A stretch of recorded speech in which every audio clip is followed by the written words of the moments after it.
The mop bucket tipped over, and dirty water flooded across the marble lobby floor in a spreading wave. Laughter erupted immediately. Sharp, cruel sounds that echoed off the glass walls and high ceilings of the Haven's luxury apartment complex. I stood frozen, still gripping the mop handle, every muscle in my body locked as humiliation washed over me like the soapy water pooling around my worn sneakers. My former coworkers, people who used to ask my advice, who used to respect my decisions, watched from behind the polished reception desk with barely concealed amusement. Brittany Morgan, the new property manager who'd taken my job 6 months ago, leaned against the marble counter with a smirk playing at her glossy lips. She pulled out her phone and snapped a photo, the camera sound cutting through the laughter like a knife. "Guess the mighty have finally mopped the floor," she said loud enough for everyone to hear. The security guard, Marcus, who I'd worked with for 7 years, awkwardly looked away and pretended to check something on his monitor. My cheeks burned with shame, but I refused to let them see me break. I straightened my faded cleaning uniform, adjusted my badge, and met Brittany's eyes with quiet steel. "You'll regret that," I said softly. Then I walked out. My name is Lauren Pierce. I'm 33 years old, and I wasn't always the woman holding a mop in a luxury apartment lobby while former colleagues laughed at my misfortune. 6 months ago, I'd been the assistant property manager at the Haven, one of the most prestigious residential buildings in downtown Seattle. I'd worked my way up over 7 years, starting as a leasing agent fresh out of community college and climbing through determination and genuine care for the residents who called the Haven home. I'd worn sharp blazers and professional dresses, spent my days coordinating maintenance requests, managing tenant relations, and handling the complex logistics that kept a 300-unit luxury building running smoothly.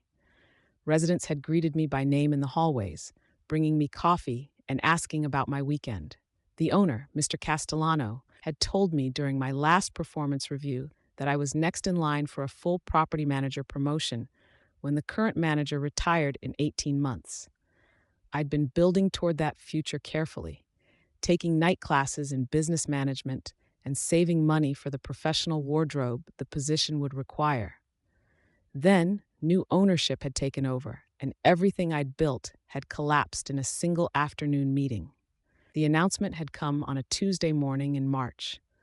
All staff had been called to the main conference room, the one with floor-to-ceiling windows overlooking Puget Sound.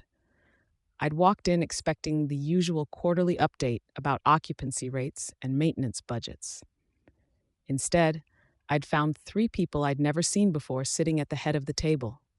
Representatives from Castellano Properties' new majority investor group. They'd introduced themselves with corporate politeness, explaining that they were implementing operational streamlining to maximize efficiency and profitability.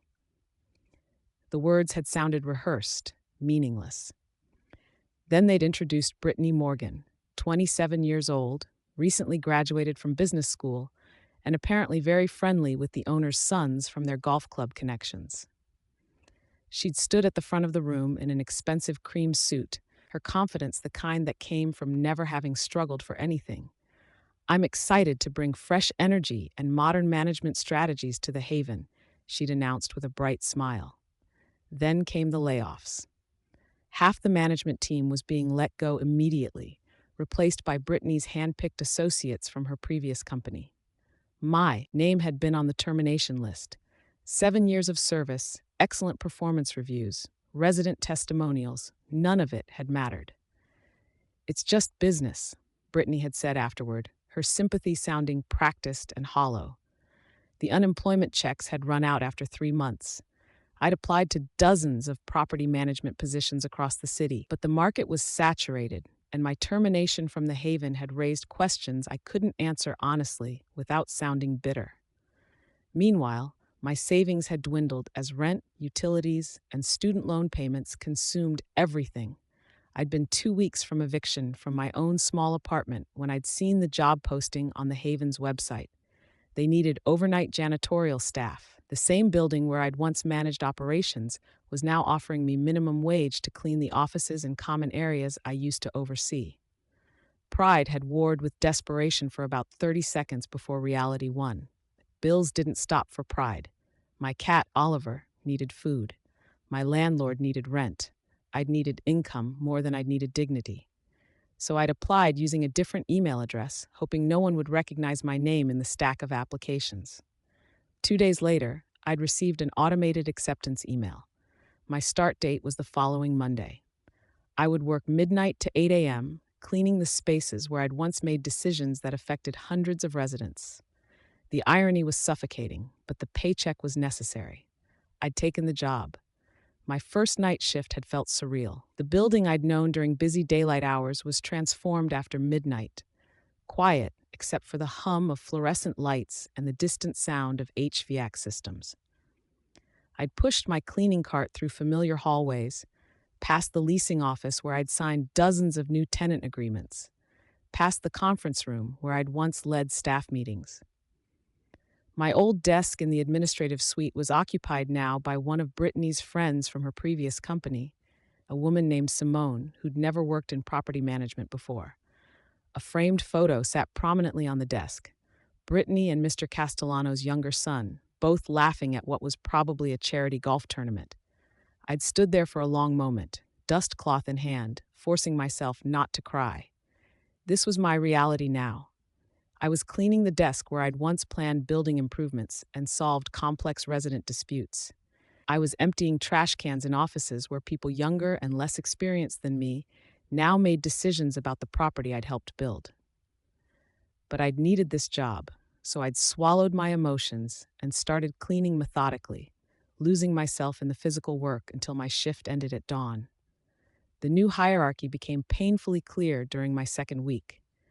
Former coworkers who'd once sought my advice now averted their eyes when I passed them in the hallways, embarrassed by the reminder of how quickly someone could fall. Brittany made a point of acknowledging me occasionally, always with a tone that emphasized my reduced status. One evening, she'd walked past while I was cleaning the lobby windows, her heels clicking sharply against the marble. She'd paused, watching me work for an uncomfortably long moment. "Make sure you clean the conference room extra thoroughly tonight," she'd said with artificial sweetness. "We have an important meeting with investors tomorrow morning." The implication was clear. She knew who I was, knew what I'd been, and was enjoying reminding me of my fall. I'd nodded without speaking, keeping my expression neutral, while anger simmered beneath the surface. After she'd walked away, I'd scrubbed those windows with more force than necessary, channeling humiliation into productive energy. I couldn't afford to react, couldn't risk this job by showing weakness or anger. So I'd learned to become invisible, just another cleaning person moving through their world unnoticed. But invisible didn't mean blind, and while they'd stopped seeing me, I'd started seeing everything. The first crack in Brittany's polished facade appeared during my third week. I'd been cleaning the administrative offices after hours when I'd overheard voices from Brittany's office, the door slightly ajar, light spilling into the dark hallway. Brittany's voice had carried clearly, bragging to someone on speakerphone. "The bonus structure is genius," she'd said with obvious satisfaction. "We report higher occupancy numbers than actual, pocket the difference in management fees. The owners are too busy with their other properties to verify every unit." The other voice, male and equally pleased, had responded. "And the ghost leases?" "Perfect," Brittany had confirmed. "We rent to fake names, collect first and last month's deposits, then say they broke lease. The money goes straight to our operational bonus pool." My hands had frozen on the desk I'd been dusting. Ghost leases, falsified occupancy reports, stolen deposits. They were committing fraud and documenting it casually like discussing lunch plans. I'd backed away from the door silently, my heart pounding. Later that night, alone in the storage room where cleaning supplies were kept, I'd written down everything I'd heard. Exact words, date, time. I'd started a notebook that night, hidden in my locker. I hadn't known yet what I'd do with the information, but instinct told me to document everything. The mockery escalated as weeks passed. Someone, I suspected Simone but couldn't prove it, had created a fake Janitor of the Month poster with my professional headshot from the company website taped over a cartoon drawing of a mop. They'd hung it in the staff break room where everyone would see it. I discovered it during my midnight break, the fluorescent lights casting harsh shadows on my own face staring back at me from that cruel joke. Laughter from the night security desk had carried down the hallway. They'd all seen it, found it hilarious. I'd stared at that poster for a full minute, fighting the urge to rip it down and storm to Brittany's office with demands for respect.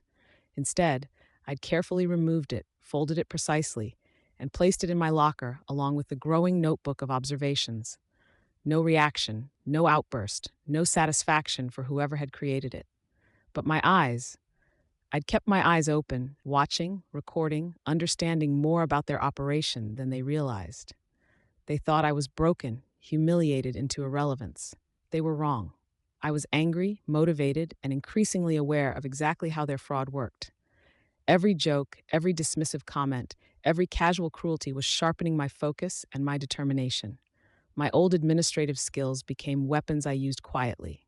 I'd always been detail-oriented, organized, capable of tracking complex information across multiple systems. Now I applied those abilities to documenting the fraud I witnessed nightly.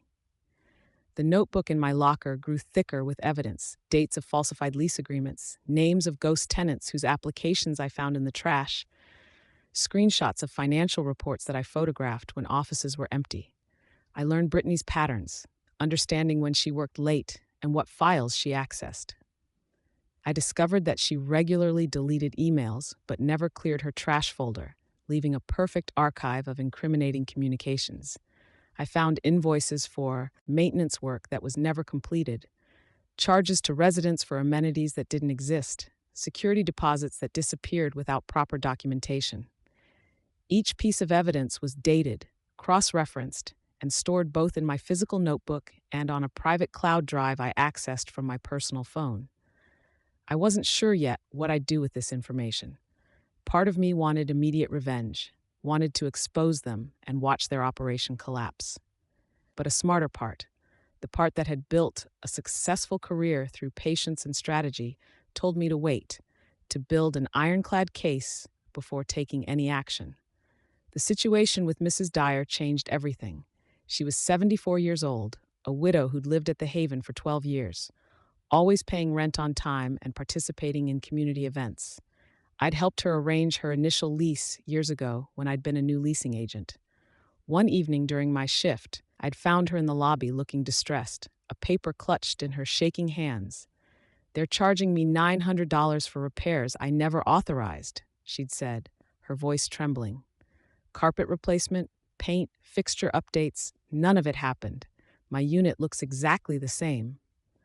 I'd looked at the invoice she'd shown me. It was signed by Brittany, itemizing extensive work that supposedly justified withholding Mrs. Dyer's entire security deposit plus additional charges.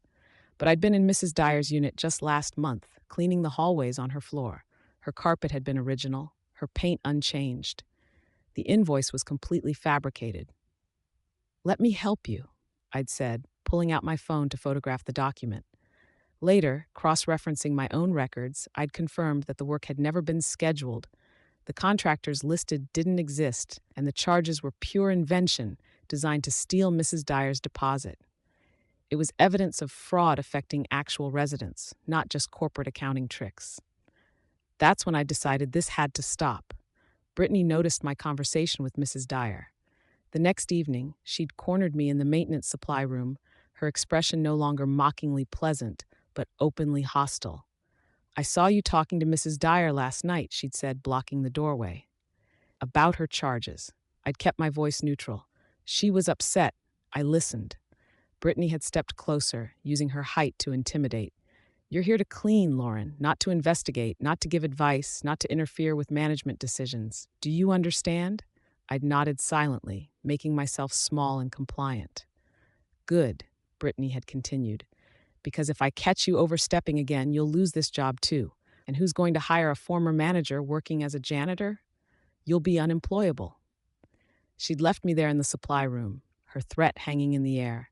But instead of frightening me into silence, her words had clarified everything. She was worried. Worried enough to threaten me directly. Worried enough to show how much my questions concerned her. That night, I'd written faster, documented more, built my case with renewed urgency. If she wanted me silent, it meant I was close to something that could actually hurt her. And I was no longer interested in just surviving. I wanted justice. The corporate inspection was announced in early September. Castellano Properties' parent company was conducting routine audits of all their holdings, reviewing financial records and operational procedures. The email had gone out to all staff during my shift, and I'd watched from my cleaning cart as Brittany had read it on her computer, her face going pale.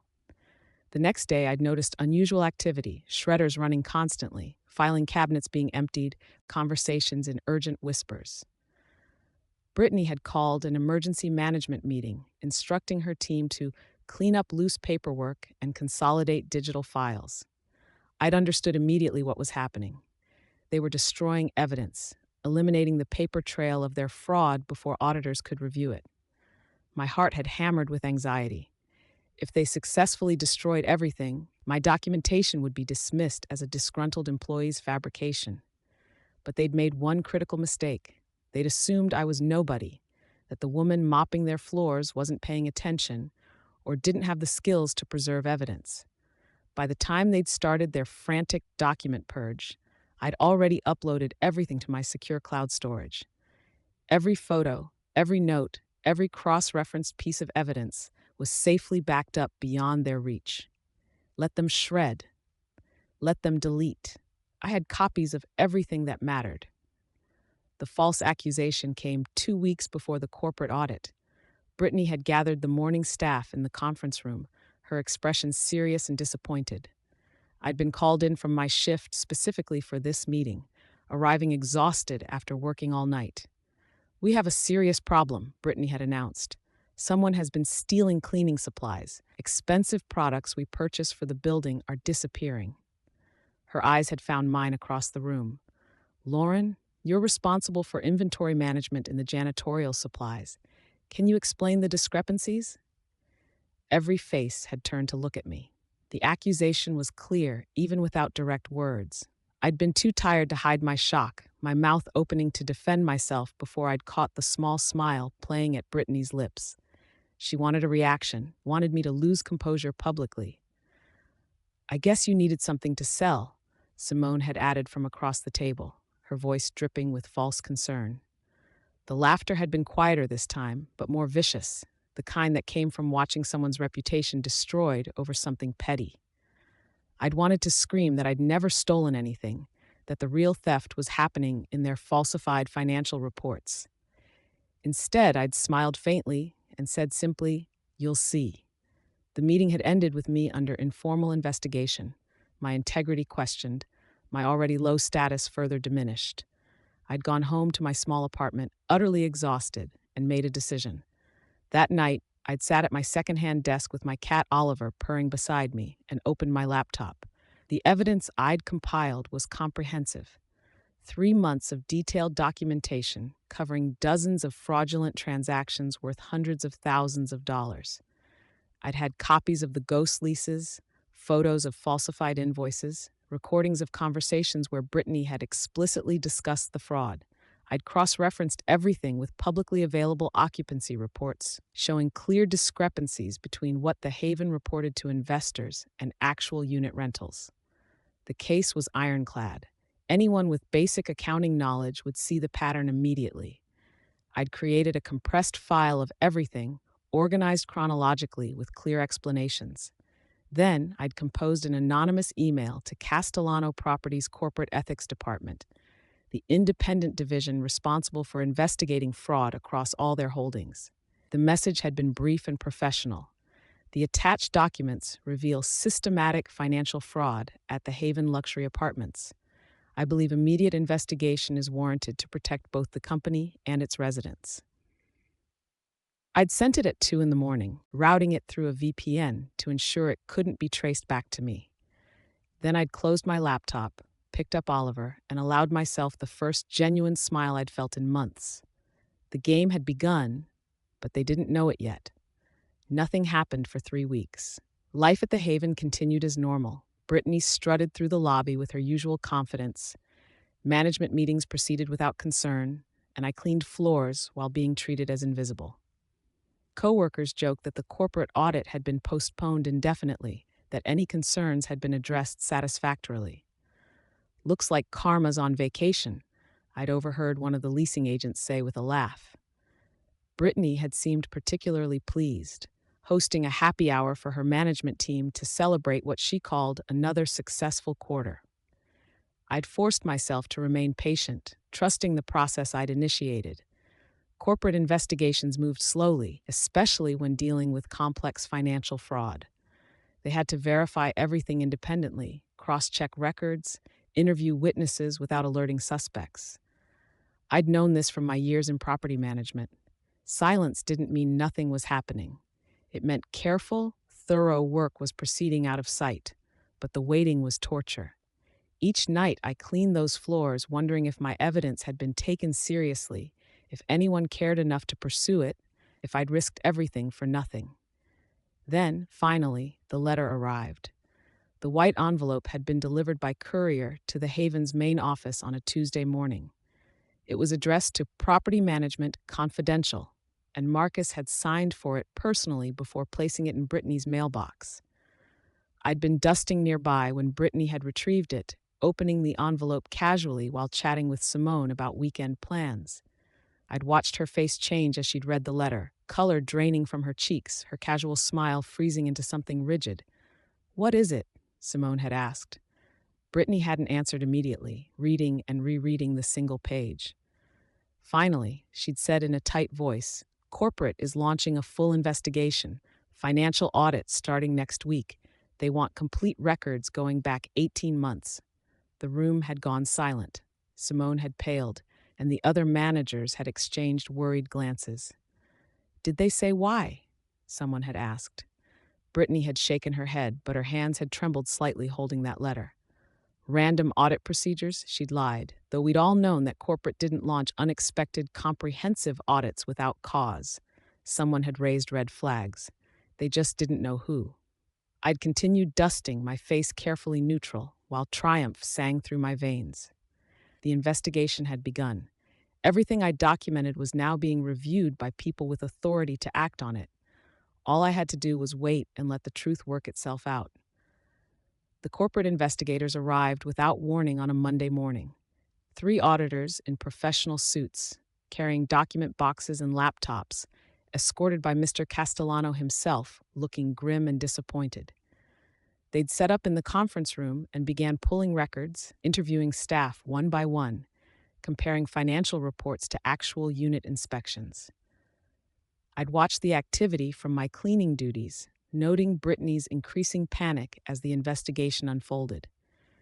Employees had begun whispering in corners, worried about their own positions, speculating about what the auditors had found. Brittany had tried to control the narrative, calling her own staff meetings where she'd insisted everything was fine, that this was routine corporate oversight. But her confidence had cracked visibly. She'd snapped at assistants over minor issues, worked late into the night reconstructing documents, made frantic phone calls behind closed doors. I'd heard her during one late shift, her voice rising with stress. "They can't prove anything without the original invoices, and those are gone." But she'd been wrong. I'd had photographs of those invoices before they'd been shredded, and while she'd been busy destroying physical evidence, she'd forgotten about digital footprints, server backups, email archives, bank transfer records that couldn't be erased. The investigators were thorough and patient, and they'd been finding exactly what I'd known they would find. The confrontation happened on a Friday night when I'd thought the building was empty except for security. I'd been cleaning the administrative offices when Brittany had appeared suddenly, blocking my exit. Her appearance had been disheveled, her usually perfect hair pulled back messily, stress written across her face. "You did this, didn't you?" she demanded, her voice shaking with barely controlled rage. I'd stopped cleaning and met her eyes steadily. "Did what?" "The investigation. The anonymous tips. All of it. You've been watching us, documenting everything, feeding information to corporate." I'd considered lying, playing innocent and confused. But standing there with my mop, facing the woman who'd stolen my career and mocked my fall, I decided truth was more powerful than deception. "You're giving me too much credit," I'd said calmly. I'm just a janitor, remember? The woman mopping floors while you committed fraud. Her face had contorted with anger and something like fear. You can't prove anything. It's your word against mine, and your. She gestured at my uniform with contempt. Nobody now. I'd smiled then, genuinely smiled, because she still didn't understand. I don't need to prove anything. Brittany. The bank records, the email trails, the resident complaints, they prove it themselves. I just made sure the right people saw them. She'd looked at me with dawning comprehension and horror. Then she'd turned and left without another word. The next day, corporate had suspended her pending investigation results.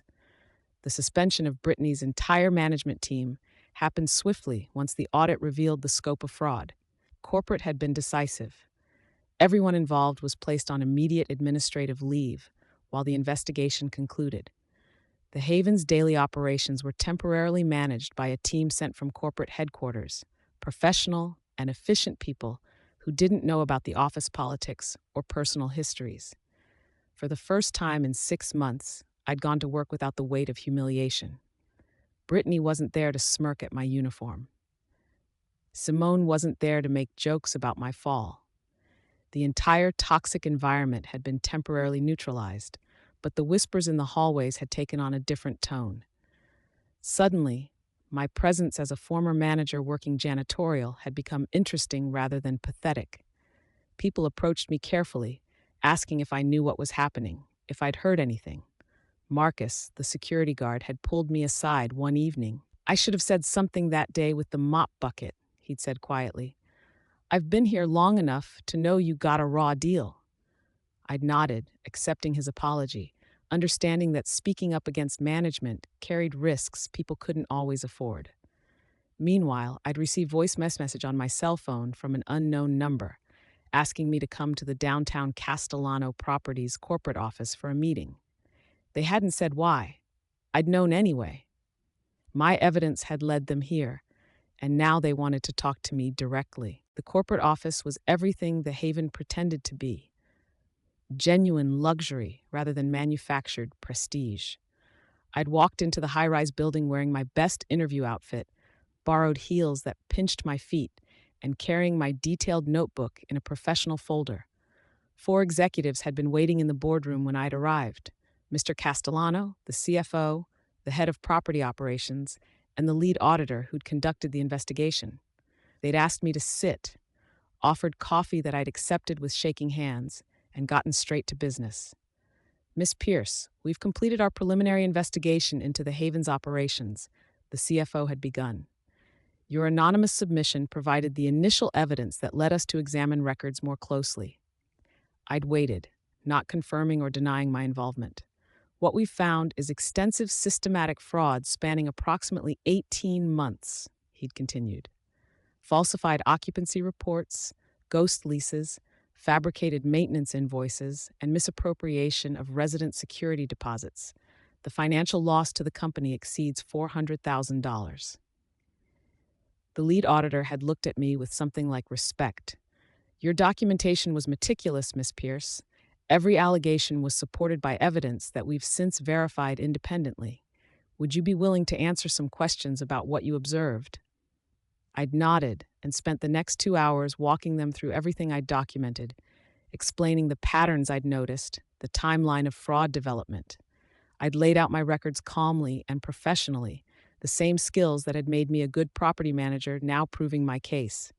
When I'd finished, Mr. Castellano had thanked me personally. We need people with integrity, he'd said simply. People who do the right thing even when it's difficult. A week later, they'd called with an offer. The offer had been better than I'd imagined. Castellano Properties was creating a new compliance division focused on preventing fraud across their property portfolio.